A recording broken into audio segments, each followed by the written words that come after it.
Hello students, good morning. We are reading our second lesson and we are reading fifth point, long period and short period goals of planning in India from page number 33. And in this topic we are reading about long period goals, objective, and today we will start from short period goals, objectives. Short period goals objectives का मतलब होता है अल्पकालीन लक्ष्य और उद्देश्य। Short period का मतलब अल्पकालीन यानी कि थोड़े समय के लिए जिसको निर्धारित किया जाता है। Short period goals objectives vary from plan to plan depending on current needs of the economy. जो शॉर्ट पीरियड गोल्स होते हैं वो करंट नीड्स जो होती हैं इकोनॉमी की उनके ऊपर डिपेंड करते हैं। Broadly plan to plan objectives were specified as under.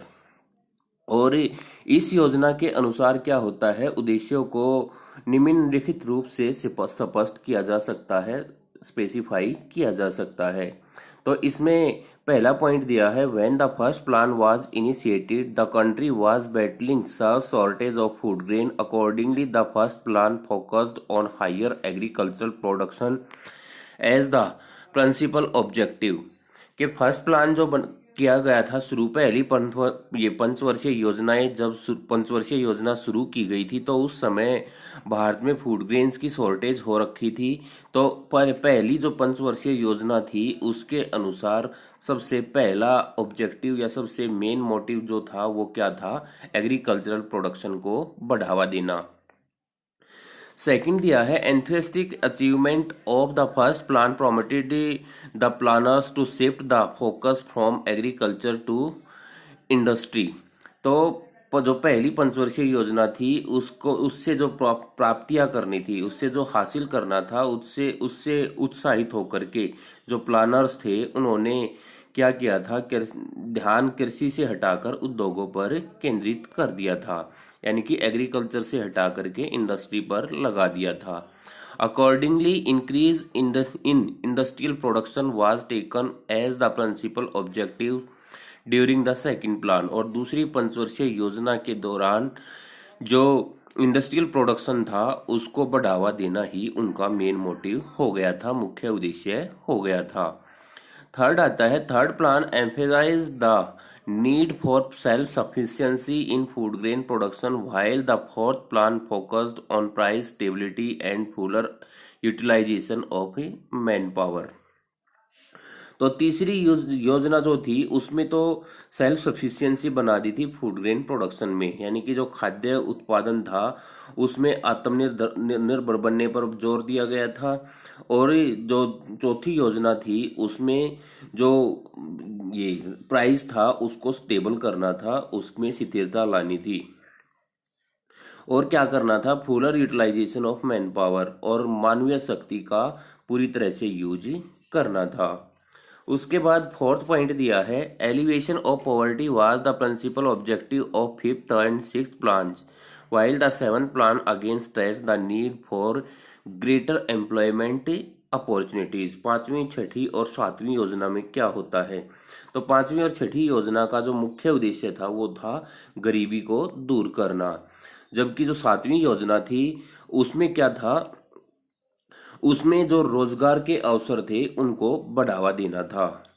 Next आता है fifth point, the eighth plan reinforced the objective of full employment besides universalization of education. आठवीं योजना में पूर्ण रोजगार को तो सुदृढ़ बनाया ही गया था, उसके साथ साथ शिक्षा को भी बढ़ावा दिया गया था। फिर आता है sixth point, growth, price stability and environmental sustainability were the principal objective of the ninth plan. नौवीं पंचवर्षीय योजना का जो मुख्य उद्देश्य था वो था विकास, कीमत में स्थिरता लाना और पर्यावरण की सुरक्षा करना। नेक्स्ट पॉइंट आता है seventh point, tenth plan stress the need for better quality of life. तो इसमें क्या था, 10वीं योजना में जीवन की जो गुणवत्ता थी, जीवन की गुणवत्ता को क्या करना था, स्ट्रेस करना था, यानी कि जीवन की गुणवत्ता को बेहतर बनाने की तरफ ही जोर दिया गया था। उसके बाद आता है 8th point, poverty reduction, job creation and protection of environment were the focus areas of the 11th plan. 11वीं पंचवर्षीय योजना का जो फोकस था वो किस चीज पर था? वो था गरीबी को कम करना और जो रोजगार के साधन थे उनको पैदा करना तथा पर्यावरण का जो संरक्षण था उसको बनाए रखना। ये 11वीं पंचवर्षीय योजना का मेन फोकस था। उसके बाद आता है 9th पॉइंट। 9th पॉइंट में 12 plan stress the need for sustainable as well as industry growth. 12वीं पंचवर्षीय योजना का मुख्य उद्देश्य जो sustainable as well as inclusive growth को बढ़ावा देना था, उसको समर्थ बनाना था, शक्तिशाली बनाना था। तो इनकल्सिव जो ग्रोथ होती है वो क्या होती है? समावेशी ग्रोथ यानी कि विकास। Check the following flow chart of four plan wise objective stretching from the first to the 12th plan. ये हमारे इस पेज में दिया गया है। पहली से 12वीं पंचवर्षीय योजना तक का जो टाइम पीरियड है उसको दिखाया गया है।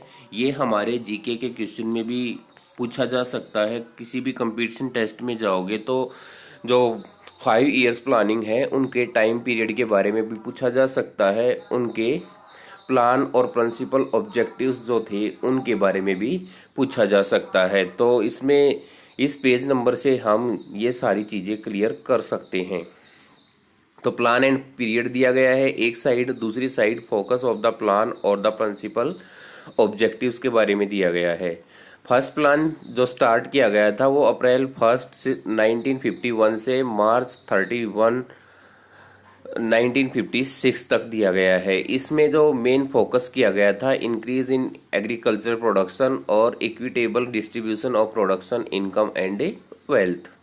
सेकंड प्लान का जो टाइम पीरियड था वो अप्रैल 1 1956 से मार्च 31 1961 तक दिया गया है और इसका जो मेन फोकस था वो इंक्रीज इन इंडस्ट्रियल प्रोडक्शन। पहली में तो एग्रीकल्चरल प्रोडक्शन को बढ़ावा दिया था, दूसरी में किसको दिया था? इंडस्ट्रियल प्रोडक्शन को बढ़ावा देने के लिए बात कही गई थी। डेवलपमेंट ऑफ हैवी इंडस्ट्री और जितनी भी बड़े बड़े उद्योग थे उनकी डेवलपमेंट पर कार्य किया गया था। फिर थर्ड प्लान जो था वो अप्रैल 1 से लेकर के 1961 तक शुरू किया गया था। मार्च 31 से लेकर के 1966 तक ये चला था। तो इसमें self sufficiency in food grain production में आत्मनिर्भर बनाना, जनरेशन ऑफ एम्प्लॉयमेंट अपॉर्चुनिटीज, जो रोजगार के साधन थे, रोजगार के अवसर थे, उनको उपलब्ध कराना था या उनको जनरेट करना था। रिडक्शन इन इनइक्वालिटी को खत्म करना था। फोर्थ जो प्लानिंग थी उसका टाइम पीरियड अप्रैल 1 1969 से लेकर के मार्च 31 से लेकर के 1974 तक चलाया गया था। वैसे जैसे कि इनका नाम 5 ईयर प्लानिंग रखा हुआ था तो यहाँ पर 1966 में ब्रेक दिया गया था और यहाँ पर 1 ईयर के लिए प्लानिंग की गई थी। क्यों? इसका रीजन क्या रहा था? इस टाइम पर भारत में ये जैसे कि वार हुए थे 1962 में भी, 1965 में भी, तो वार के कारण भारत में काफी कुछ गड़बड़ा गया था और 5 इयर्स प्लानिंग जो की गई थी उनको भी ब्रेक देना पड़ा था। यहाँ पर 1 ईयर प्लानिंग की गई थी। तो यहाँ पर जो फोर्थ 5 इयर्स प्लानिंग थी वो क्या थी? 1969 से यानी कि अप्रैल 1 1969 से लेकर के मार्च 31 1974 तक थी।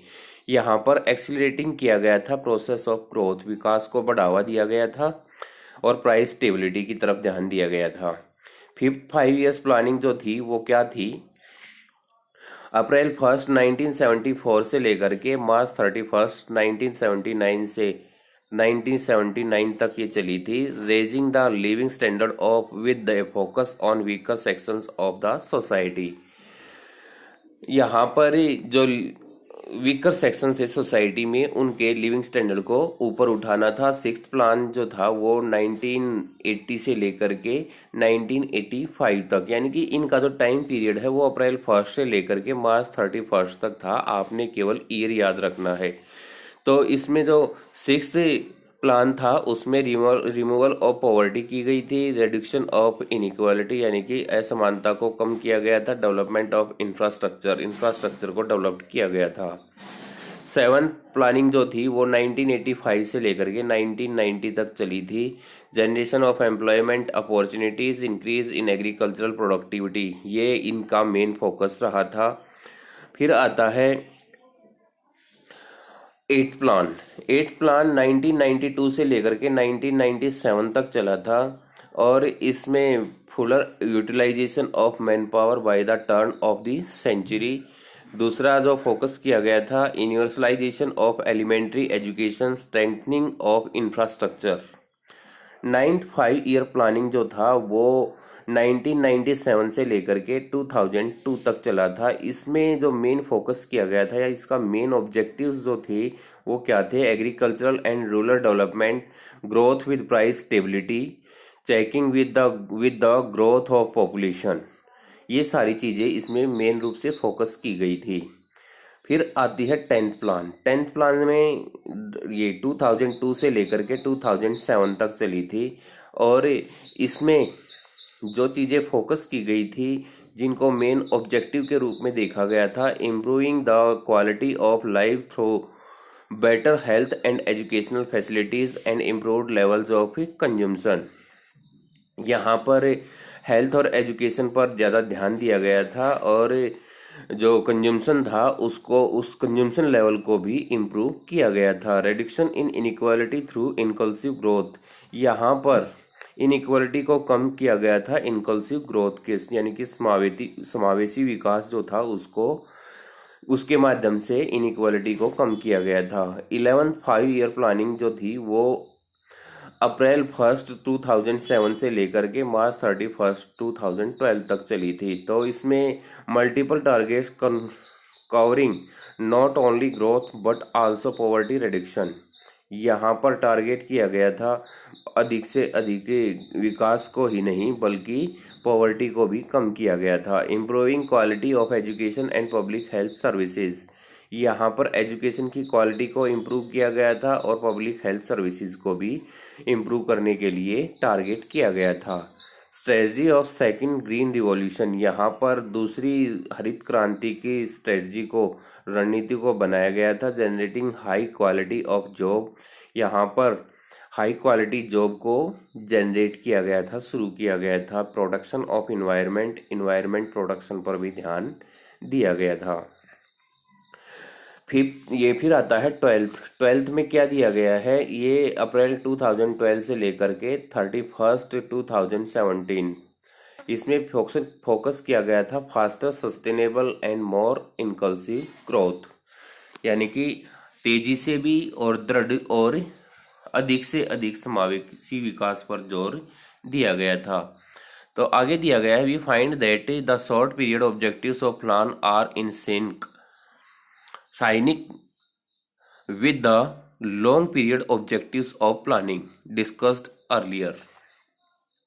तो हमने देखा कि जो ये शॉर्ट पीरियड ऑब्जेक्टिव जो होते हैं, अल्पकालीन उद्देश्य योजनाएं जो हैं वो दीर्घकालीन उद्देश्यों यानी कि जो लॉन्ग पीरियड ऑब्जेक्टिव्स हैं उनको शामिल करते हैं और इनके बारे में हम पहले से ही डिस्कस कर चुके हैं। Depending upon our needs and means, ये हमारी आवश्यकताओं और साधनों पर डिपेंड करता है। Our planners have been redefining the relative significance of different objectives from plan to plan, यहाँ पर हमारे जो योजना बनाने वाले हैं, योजनाओं को विभिन्न उद्देश्यों को प्राप्त करने के लिए उनके अनुरूप उनको डिफाइन करते हैं।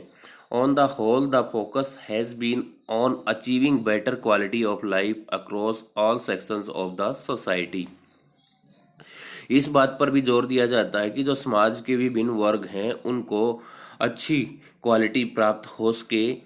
और क्या होता है, all sections of the society now popularly known as inclusive growth, और आजकल उसको इनकल्सिव ग्रोथ के नाम से जाना जाता है।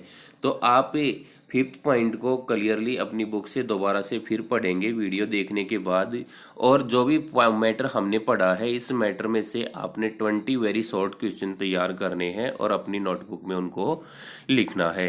अगर कोई भी प्रॉब्लम आती है तो आप दोबारा से वीडियो देख सकते हैं। Thank you.